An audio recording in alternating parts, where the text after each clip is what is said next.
not need to be an expert investor to be an excellent investor.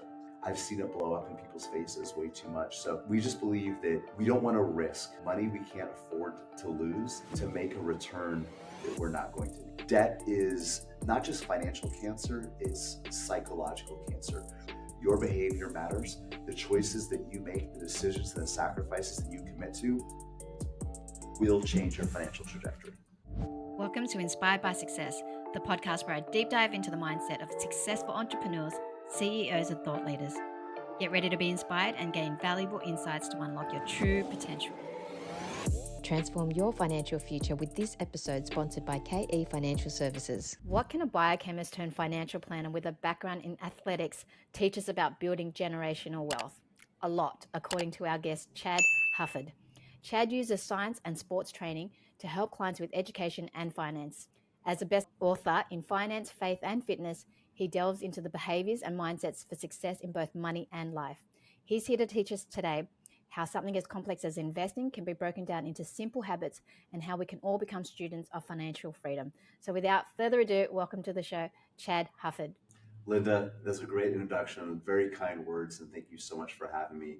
I'm excited to be able to share some of my expertise and experiences with your audience, and hopefully you guys find some encouragement in it.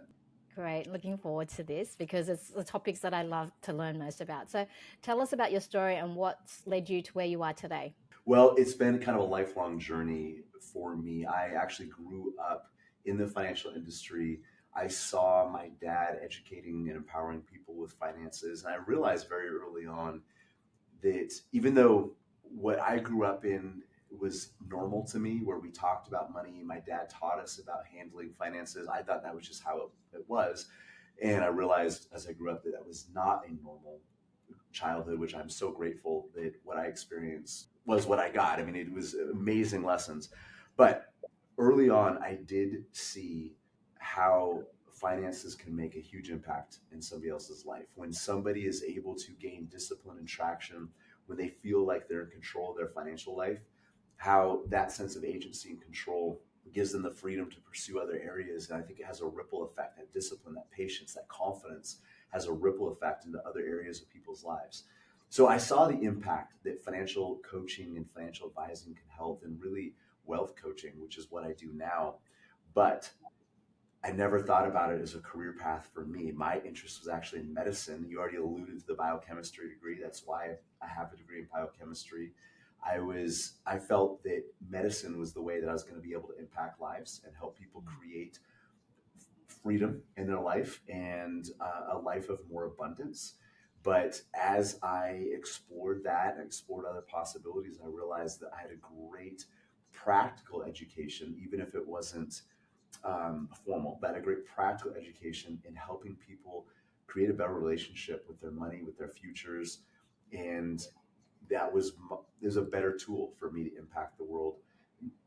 Medicine is still a wonderful way to impact the lives of others and to make a difference. But for me, this has been a better fit for myself and my family. And that's kind of how I got here today. And now you're helping others. So what's the first concept you teach new investors? Well, it really depends on where they're at in their journey. But one of the biggest things that we start with, and this just happened earlier today, was identifying a long-term vision and clarifying long-term goals.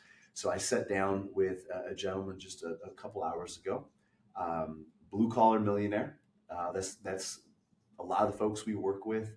They don't have necessarily a lot of letters after their name. They don't necessarily have the educational pedigree or even necessarily a super high-paying job, but they're disciplined, they're patient. But what a lot of people lack is clarity on what they're building towards. And by starting with the end in mind and helping people identify what do they even want their life to look like. Like, Linda, if you never needed a paycheck ever again, if you need to run your business, run your podcast, like how do you want your days to look? If when you walk into your house 5 years from now, 10 years from now, who's there? What do you want it to feel like? Where do you want that house to even be? Maybe your current location is not where you want to end up, but getting people to envision the future and attach some goals to that. Now, those goals change, and that's okay.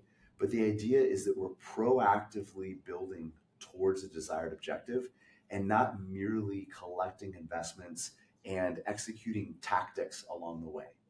there's strategy and purpose behind everything we're doing.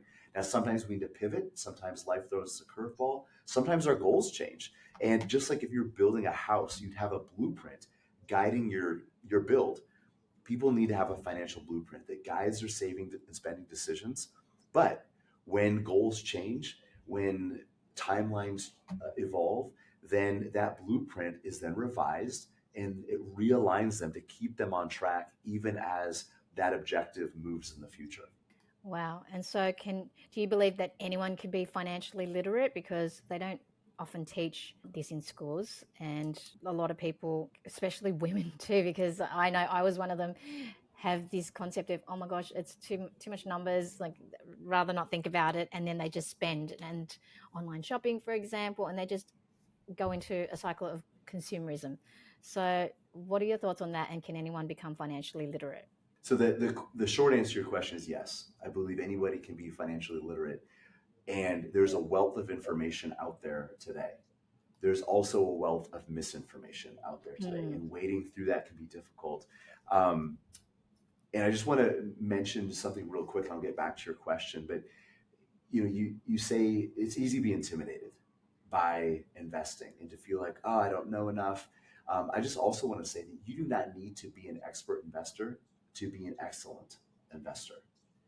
It's managing your own behavior. It's managing your own perspective, mindset, and attitude towards money that's more important than your knowledge of money. I know people who have PhDs in finance who make terrible financial decisions, it'd be like a heart surgeon that's 100 pounds overweight. Like, they're an expert, but they don't do what they know to do. So it's all about education, but it's also about execution. You and I talked about that offline, that we can't just know a lot.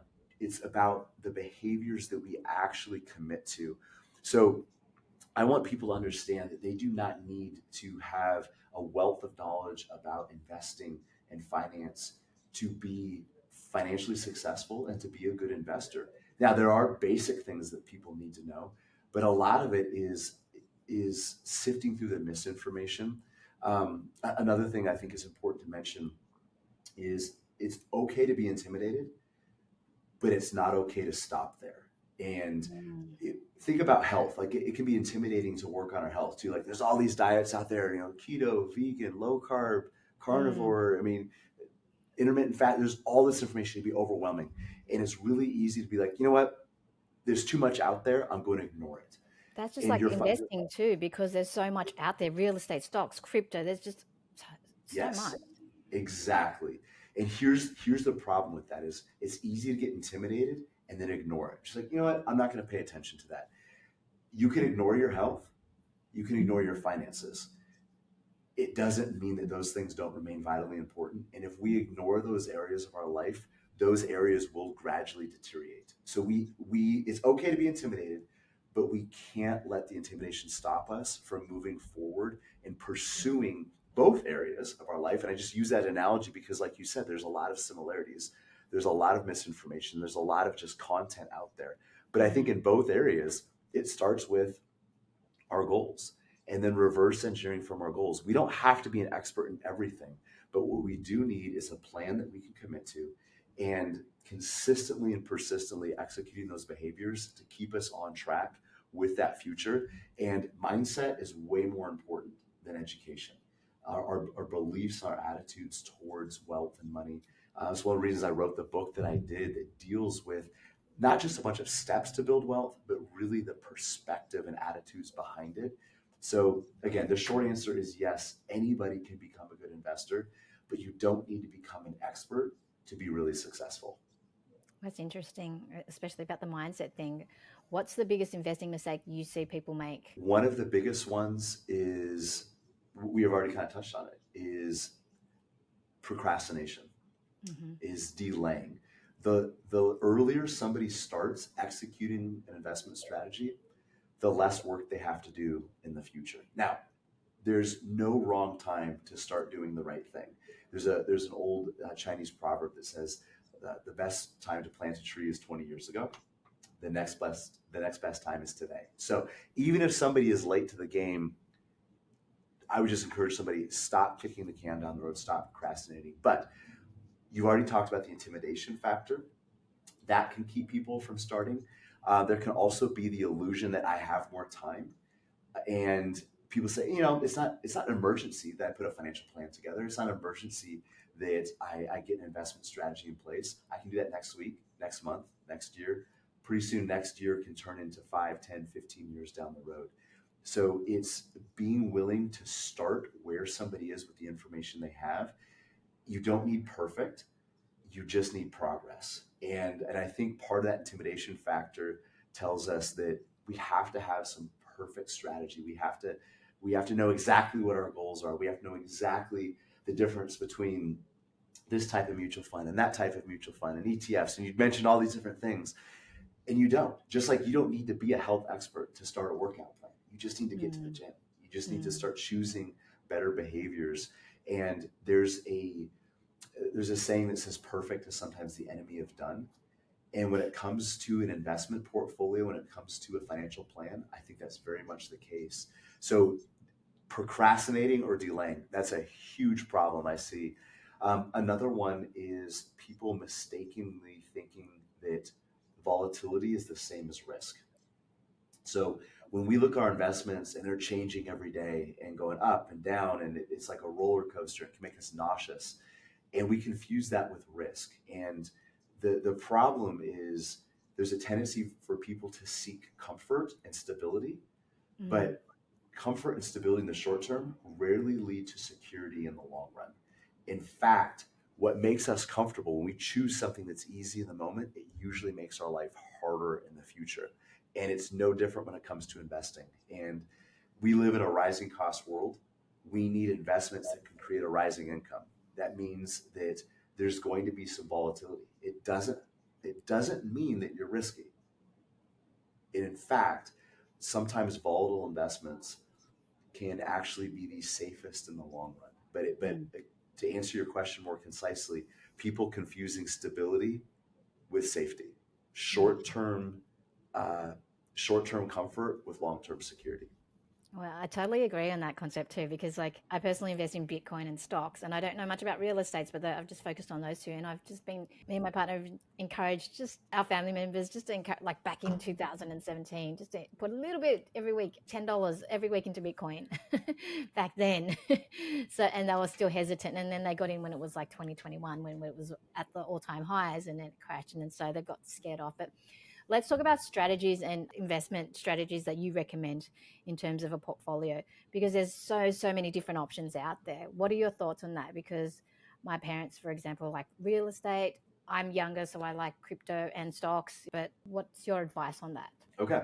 So to paint with kind of a broad brush, my first advice is to make sure that your portfolio fits your plan. So don't come up with an investment portfolio until you know what you're trying to build. It'd be like trying to build a house with no blueprint. You just go into a hardware store, buying tools and materials. And yeah, I mean, there's certain tools and materials you might need, but your strategy, your blueprint should dictate the exact nature of the tools and materials that you're selecting for your long-term financial house. So that is first and foremost. The next thing would be more of a philosophical standpoint. I believe in owning. I believe in equity, whether that is owning real estate or owning companies. There's a lot of people who, as they get closer to retirement, they shift towards bonds and fixed income. And bonds is just, it's a debt contract. You're basically buying a company or an entity's debt. And going back to what I just talked about, stability versus security, fixed income by its very nature is typically more stable. But just think of this, Linda, on its face, fixed income in a rising cost world. That's inherently dangerous in the long run. So I like to own things. I'm not a real estate expert, so take this with a grain of salt. But with real estate, you own a piece of property. It produces income. Now, with real estate, I think you do need more expertise.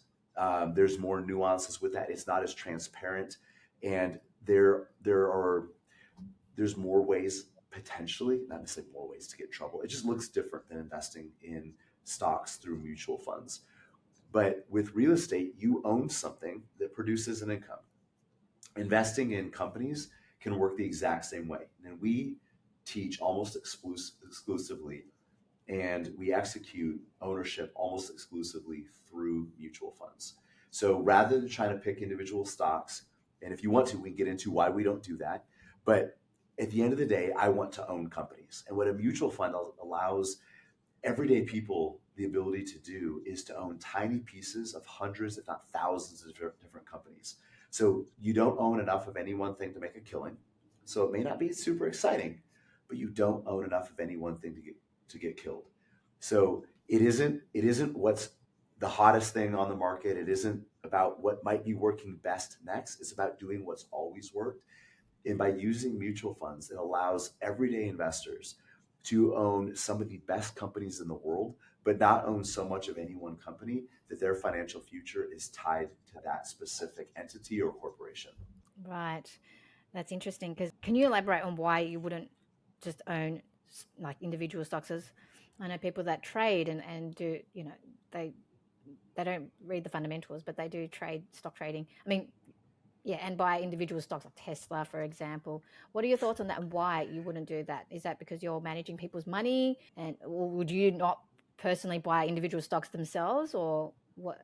What are your thoughts Let on me that? put this in perspective, just Yeah. how strongly I feel about this, and then I'll give you some of the reasons, background behind it. So we manage about $500 million, close to $500 million of other people's money.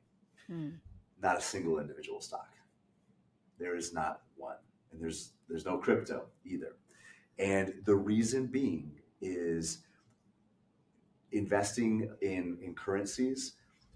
You're basically trading on price speculation because cryptocurrency doesn't produce anything. Now, individual stocks do; they can produce income, but somebody who's trading stocks or trading currency, I don't believe that's truly investing. Can you make money doing it? Absolutely.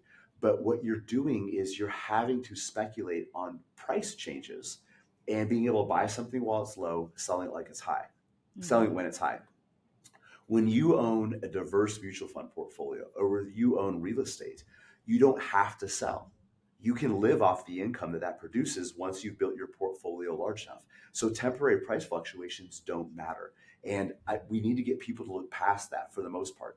Trading is very, very different than investing. Now, somebody can own individual stocks and pick 10, 15, 20, 100 stocks and say, I'm not trading these, I'm owning these companies indefinitely. That, I believe that is true investing. The reason we don't do that, though, Linda, is because it's unnecessary risk. You can make a lot more money in individual stocks than you can with a diversified portfolio, but you have a disproportionate chance of making a lot less. In fact, if we just use the S&P 500 as an example,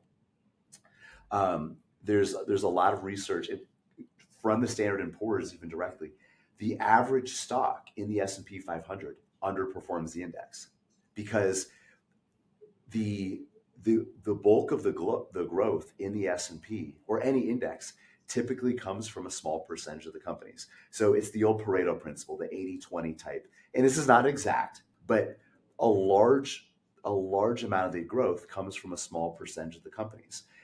You have no way of knowing in any given year or decade which those companies are.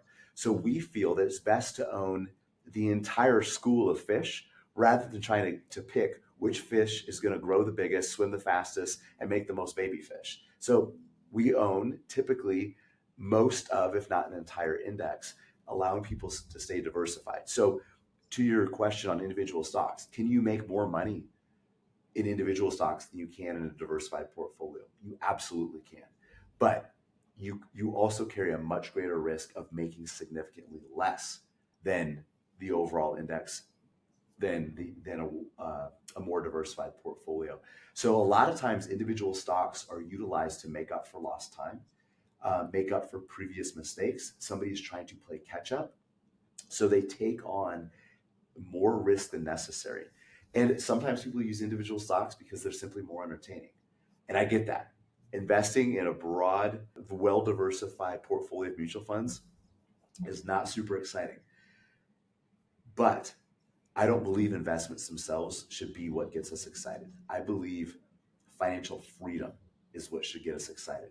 Just like you wouldn't get excited building a house, you wouldn't get excited about the glue that you're using or the concrete that you're pouring or the hammer that you bought. You're excited about the house, about the home that it produces. The tool is a means to an end. So I think it's okay for our investments to be a little bit boring. And we have clients that still use individual stocks, but they relegate that to basically an entertainment fund. They realize if that money goes up in smoke, all of their financial needs are being met over here by well diversified, very strategic portfolios. And this over here is more entertainment. So it's not to say that you can't get these other instruments to work, but that's why we don't use them.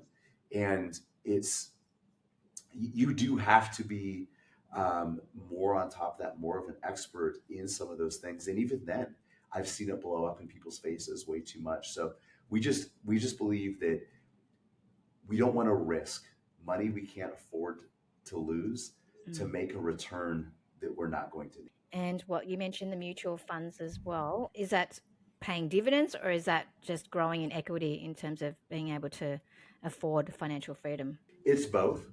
Dividends are great.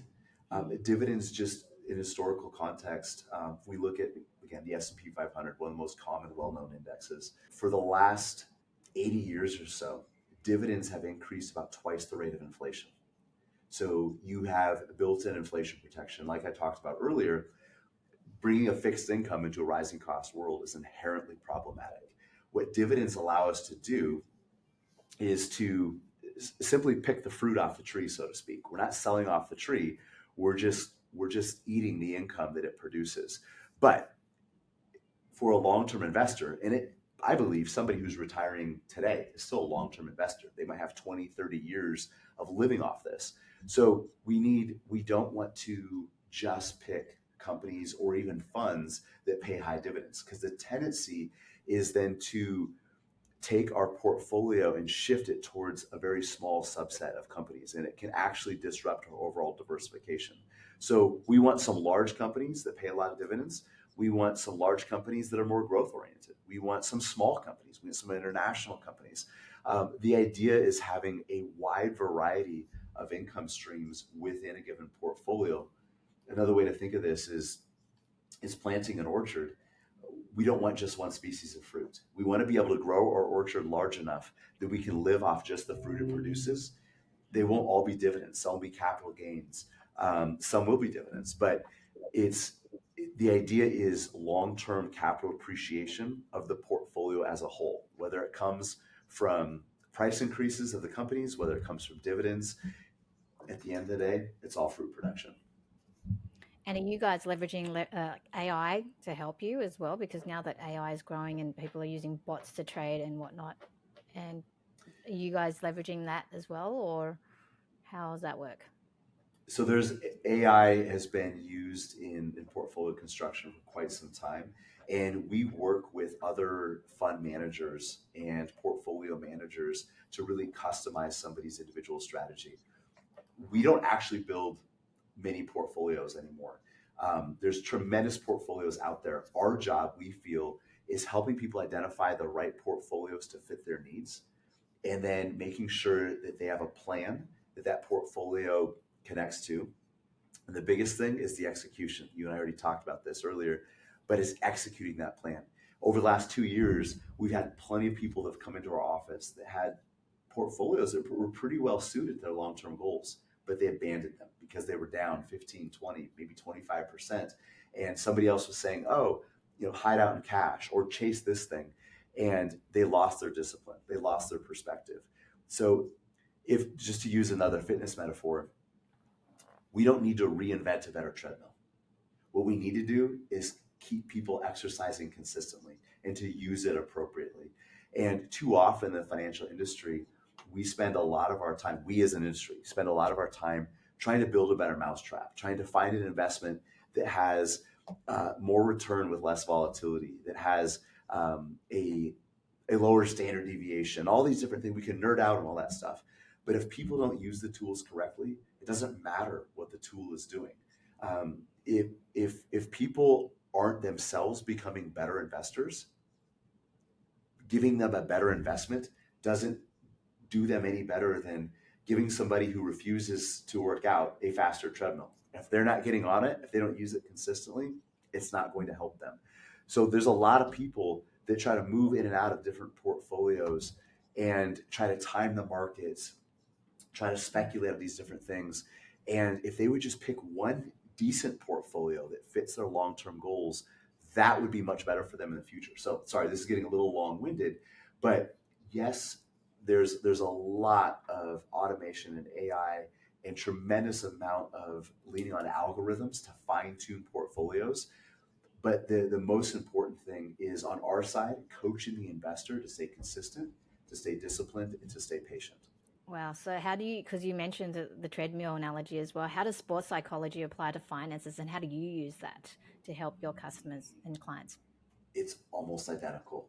So what we're doing here is helping people identify long-term goals, getting them a pathway that bridges the gap to where they are and where they want to be, giving them the right tools, the right investment portfolio, right?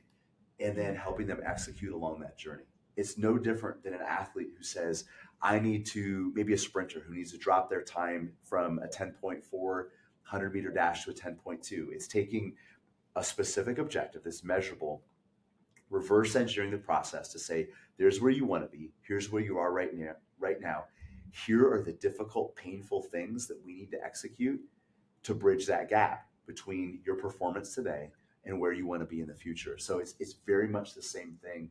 And I was really blessed to know some really good coaches, to have been coached by some really good people, and to work with a lot of high-level athletes where that performance psychology applied to athletics, we are now applying the exact same principles to finance, because it really is the same. It's you think about athletes like Kobe Bryant, who was known for these like 3 a.m. workouts, the brutal work, but people celebrated in public the hard work that he did in private. So everybody focuses on the game time. They focus on the results. Those aren't the inputs that make a great athlete a great athlete. That's just the outcome. And same thing with investing. We celebrate in our culture here in America, we celebrate what wealth buys, but we often ignore the hard work that goes on behind closed doors to get there.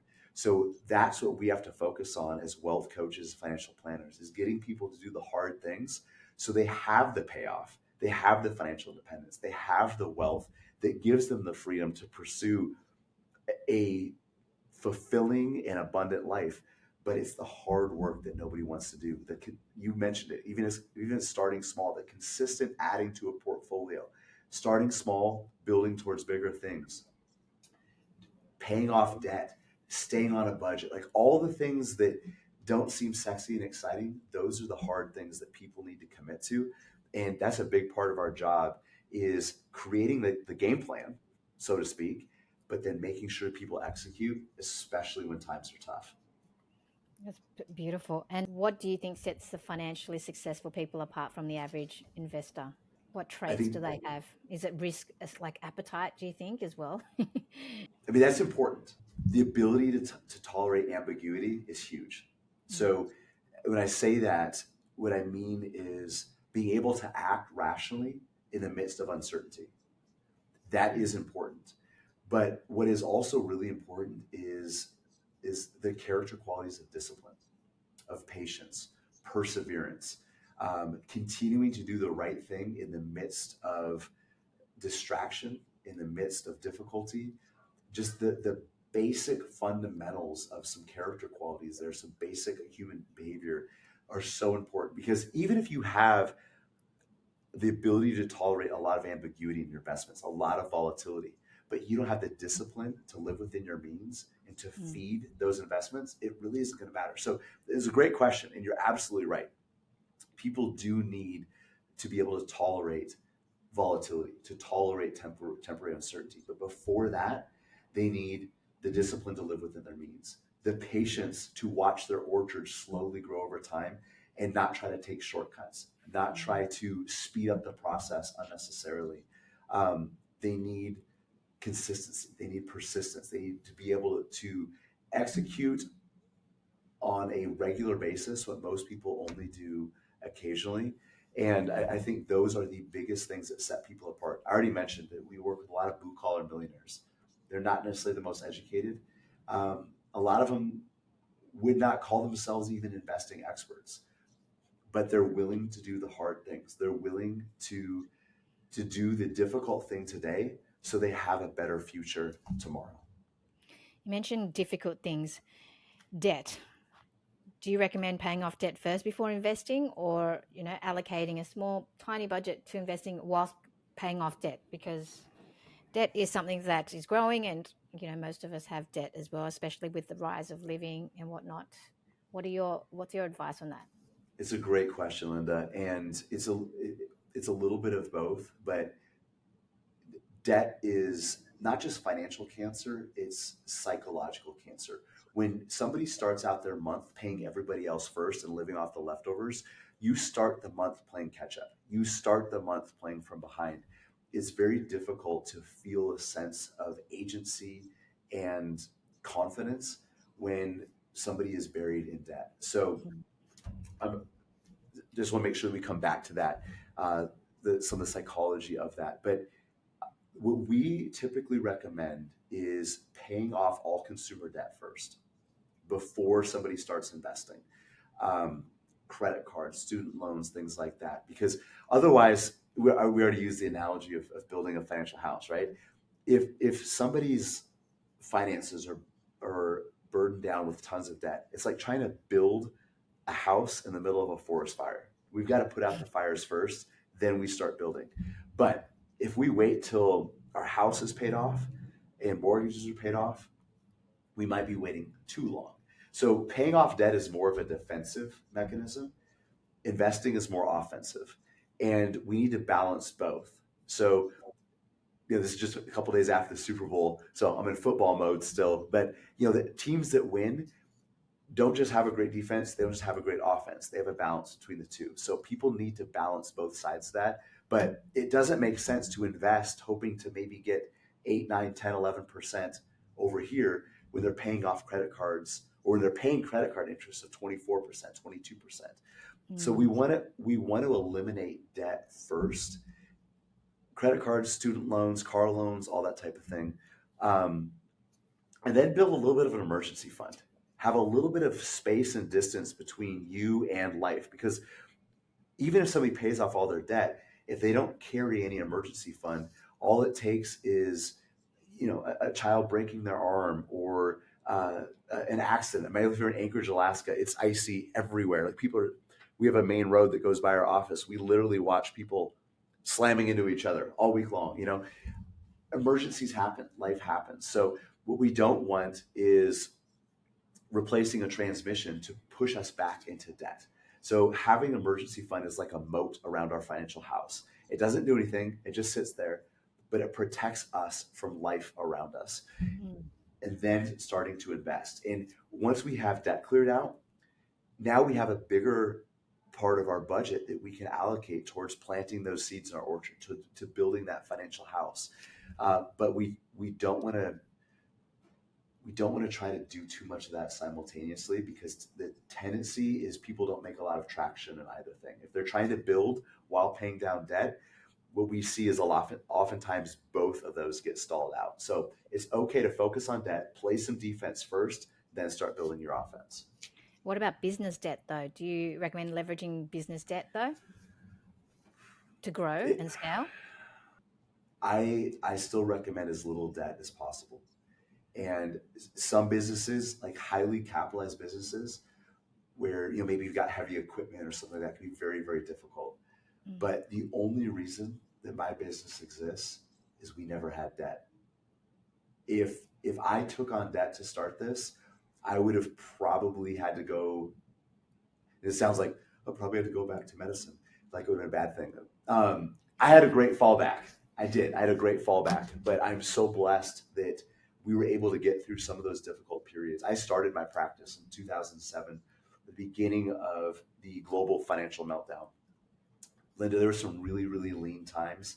In fact, back in 2010, I made about $24,000, and we had 2 kids, 1 on the way, and our mortgage and just basic utilities was about $2,000 a month. So the only reason we were able to survive that was having a little bit of savings built up and having no business debt, because we could barely pay our personal bills.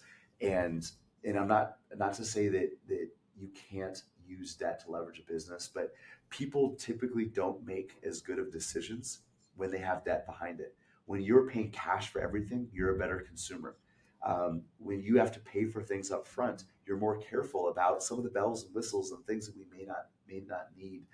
You're more decisive typically as a business owner when you don't have debt. Um, so I know this can be a little bit controversial. This is just me personally, but when at all possible, I think it's wise to not use debt of any kind to start, especially to start a business, and whenever possible, even to not scale. It might mean you build slower, and my business built very slowly. But when you don't have debt holding you back, a lot of businesses will hit a point of uh, almost critical mass where they have enough momentum, no debt holding them back. They built slow, slow, slow for many years, and then it just takes off. That's definitely how this business went. Again, it's not the same for everybody, but just like building wealth, building a business without debt, you might have to start a little bit slower, but a lot of times that means you'll be going faster in the future. Wow, well, that's very incredible advice. Okay, so let's talk about our kids' literacy, like the financial literacy. How should we teach our kids how to be more financially smart with their money as well? Because, if they don't teach it often in schools, how how can we as parents teach our children to be more financially smarter with their money and growth and investing as well? I always talk about it to my kids as well, about business and why it's important to save and whatnot, and just to educate them. But can you give us any advice on that? And you already asked me kind of this a little bit earlier. I'm sorry I didn't get more into this. I wanted to bring down that barrier of people feeling like they had to be an expert in order to be a good investor. Because I do believe that good investing is more of a character issue than a knowledge issue. Like we already talked about, the discipline, the tolerance for ambiguity, the patience. But to your specific question about kids, I think one of the first things we can do as parents, I have 6 kids, so I'm still trying to figure this out as I go, but just being open and honest about conversations revolving around money. And I already told you I was am blessed to have come from a household where money was a normal topic of conversation. And we talked about it like we would talk about the weather or something else. But a lot of times in a lot of households, money is a very emotionally charged conversation. And a lot of kids grow up, a lot of adults now grew up in households where the only time money was brought up was when it was stressful, when there wasn't enough, when mom and dad were fighting about it, when there was a problem, somebody lost their job, or there's a surprise bill, or a family emergency, the hot water heater went out. So a lot of times money was only talked about in negative contexts. And that's really damaging. If somebody grows up that way, it's like you already said, money, investing, finances, it's intimidating enough.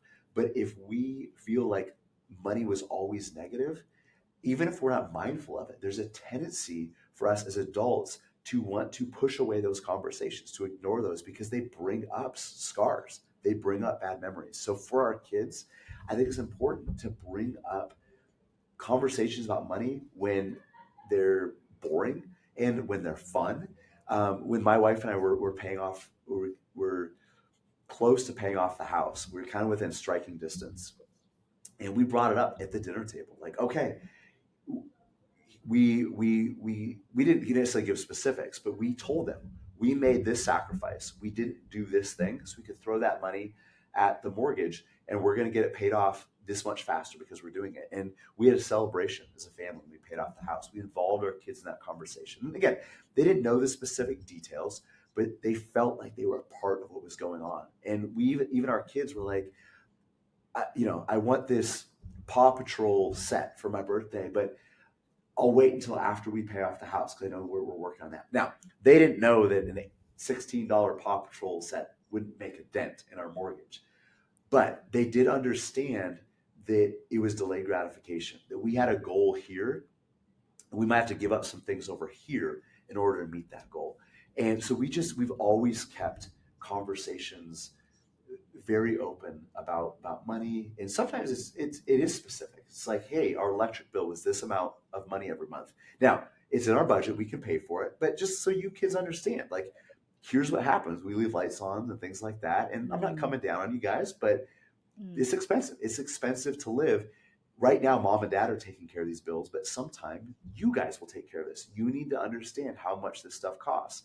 And we'll talk about, receipts coming home from Costco, or even while we're there, like, okay, here's this thing. We might substitute for this thing. It's a little cheaper, or maybe it's a little more expensive, but it's higher quality and it saves us money in the long run. And just a real quick conversation I want to share with you because it's funny, it's entertaining. I don't have this parenting thing figured out. Even with 6 kids, some days it feels like I'm making it up as I go. But 2 years ago, I had my youngest 2 kids. My wife had the older kids, and they were 3 and 1 at the time, maybe 4 and 2, but they were really young. And they walk up to me, and the older one, I think he was 4. He goes, "Dad, we've been talking." So 4-year-old, 2-year-old walk up to you like, "Dad, we've been talking." They've had some powwow. They're like, "We need money." I thought, oh my goodness, where is this conversation going, right? So this little toddler and his slightly older brother, they're walking up to me and they're saying, "Dad, we had this conversation. We need money. What kind of jobs can we do to earn some cash?"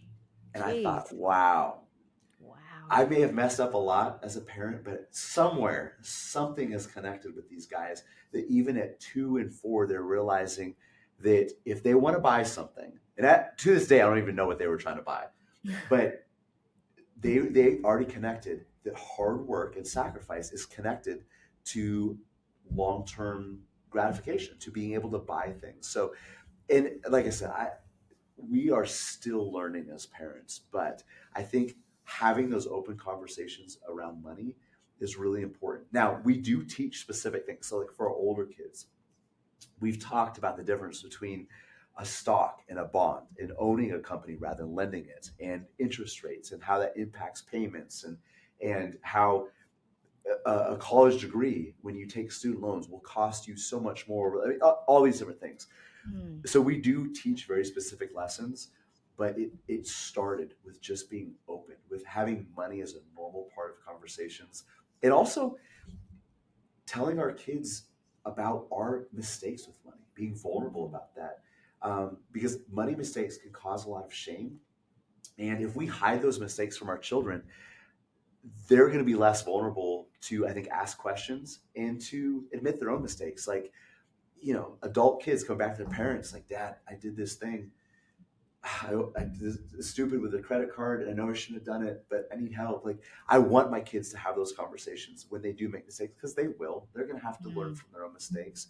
But being vulnerable about the dumb things that I've done with money, and the silly things my wife and I have done with money, I think has helped with that back and forth conversation. Like, yeah, Dad's done some dumb things, so my dumb thing isn't going to be news to him. And having some fun around some of that, planning vacations and say, okay, here's what it's going to cost. Like, here's the things that we're going to have to do to get ready for that. It allows everybody to feel like, okay, this is a team goal. Like, we're a part of this, and there's some camaraderie around that, rather than money being something that actually creates distance between family members. Our hope is that it brings us together. I love that. I'm going to definitely apply those advice, because it's just so crucial as well. And you're going to help them be more confident with money as well. I really love that story. Very beautiful. What's one key piece of advice you want to leave the audience with? I think the biggest thing is agency. The tendency in finance is to focus on all the things we don't control. We look at interest rates, we look at the economy, we look at elected officials. We looked at, here in the United States, we have a presidential election coming up. Everybody's focused on that. We look at what the markets are doing. All those things are important, but we can't control any of them. So what I want to remind people is what you do, your behaviors, your habits, that is one of the biggest determining factors in your success. And what's more important, those are the variables you can control.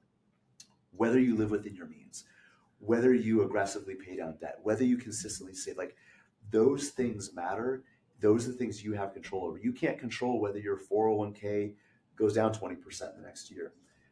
but you can control whether you continue to add to it and buy on sale during the downturn. So is personal agency. Some people listening to this might be in a bad spot financially. For some of them, they might have done it themselves. Other people, it might have been a health issue. It might have been an accident, a chronic illness, whatever. It may not be your fault where you are at financially, but it is your responsibility to fix it and clean it up. But I also want people to understand that they can take ownership and take control of their financial life and move into the driver's seat of their financial trajectory. Your behavior matters. The choices that you make, the decisions and the sacrifices that you commit to will change your financial trajectory. Wow. And how would you personally define success? For me personally, it's being able to help others identify the wins in their life and make meaningful strides towards them. And that's our business. I mean, our success comes from the success of our clients, and it's a beautiful relationship. And I think I've always enjoyed this. Is why I like coaching. I like seeing other people create wins in their life, and that's how I get fulfilled. It's seeing others become better versions of themselves around me. Beautiful. Thank you. I really, really enjoyed this conversation. Guys, if you enjoyed it as well, please support the channel by hitting the like and subscribe button because it does definitely help. Finally, where can people find you if they want to follow you? VeritasAlaska.com is our website. And don't let the name fool you. We work with people all over the United States. And on Instagram, it's veritas.alaska. And we're getting really consistent about putting encouraging and also educational content up there on a daily basis, so people not only have a better perspective but a better mindset towards money, towards finances, and really towards life in general. Thank you so much for your time, Chad. I really enjoyed the conversation we had. Linda, it's a pleasure being here. Thank you so much for having me.